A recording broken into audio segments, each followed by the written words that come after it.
Assalamualaikum warahmatullahi wabarakatuh. Perkenalkan, nama saya Konita Kalian India dari kelas 11-8 nomor absen 32. Pada kesempatan kali ini saya akan membuat tugas video agama yaitu dakwah dengan judul Kejujuran Kunci Ketenangan Hati. Assalamualaikum warahmatullahi wabarakatuh. Alhamdulillahirabbil alamin. Wassalatu wassalamu ala asyrofil anbiya'i wal mursalin wa ala alihi wasahbihi ajma'in. Amma ba'du. Segala puji bagi Allah Subhanahu wa taala yang telah memberikan kita nikmat iman maupun Islam. Shalawat serta salam semoga selalu tercurah kepada Rasulullah SAW, keluarga, sahabat, dan tentu kita sebagai keluarga. Teman-teman dan Bapak Ibu guru yang saya hormati, pernahkah kalian mengalami momen seperti ini? Ketika ditanya teman atau saudara, sudahkah kalian mengerjakan PR atau belum? Kita menjawab sudah, padahal aslinya belum. Atau sekedar ditanya orang tua, uang jajan bulan ini kemana aja? Kita jawab cuma ke kantin, padahal kita beli belanja-belanja yang lain. Nah, kejadian seperti ini itu adalah kejadian yang sepele. Namun, pernahkah kita merasa hati kita seperti gelisah? Nah, mungkin kita bisa flashback saat zamannya Nabi Yusuf. Ketika itu Nabi Yusuf difitnah oleh istri pembesar Mesir, di mana di situ Nabi Yusuf bisa berbohong, tapi Nabi Yusuf tetap jujur. Dan walau Nabi Yusuf sampai di penjara bertahun-tahun.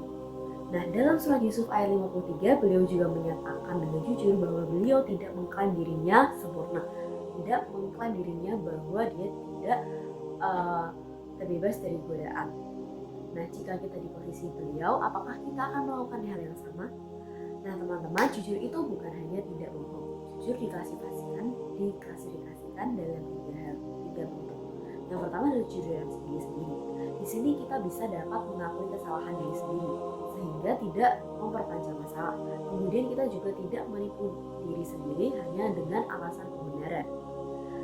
Jujur yang kedua ada jujur dalam pergaulan, yaitu tidak menyebar gosip.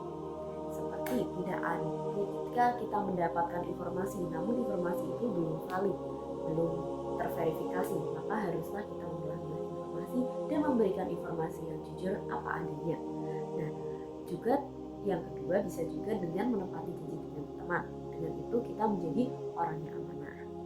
Nah, jujur dalam belajar ini bisa tidak mencontoh dalam ujian karena tentunya Allah juga Maha melihat.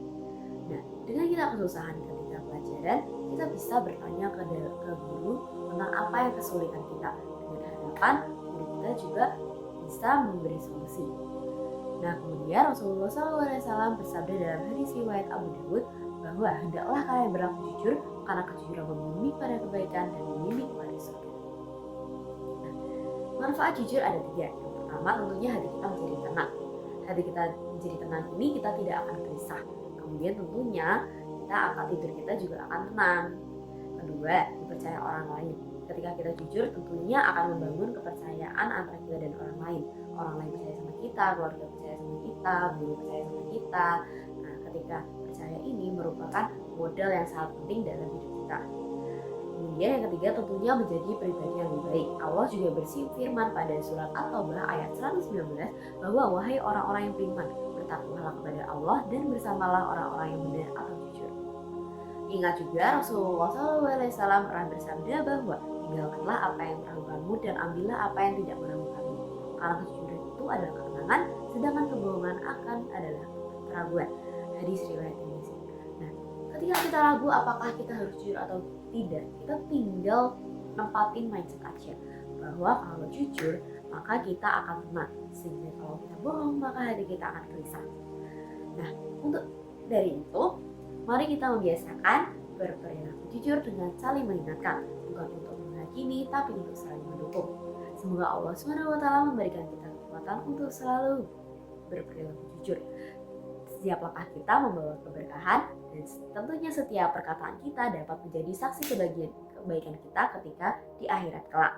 Amin ya rabbal alamin. Wassalamualaikum warahmatullahi wabarakatuh.